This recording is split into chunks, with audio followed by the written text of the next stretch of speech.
So guys, hello, we're back. So another video vlog na naman tayo sa ating Dance Racing channel.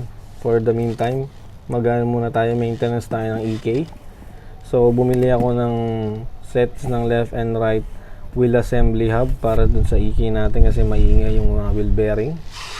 So nabil ko siya ng magandang presyo, so kinuha ko na left and right.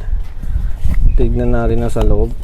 Ano siya, para hindi na ako magpa-press. Ang binili ko isang ano na lang, buong assembly. Ayan siya. Ayan, para sa ating EK sedan. Galing tong Taiwan. Mukha naman okay.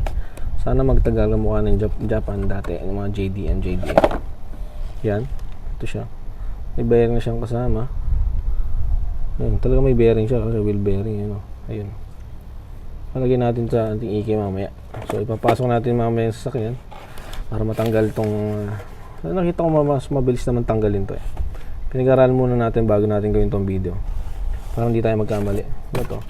Oh, meron pala siyang ano, meron pala siyang ano to,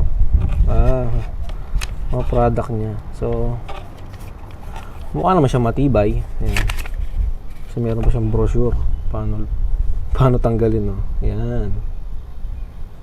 Ito pala, dapat pala hindi na ako nanood ng ano, ng DIY tutorial. Meron pala dito. Ayun, papi, oh. Yan mga paps, oh. Meron siyang tutorial paano tanggalin. Lupit. So ngayon papasok natin tong EK natin para magawa na natin, para matanggal ang ingay.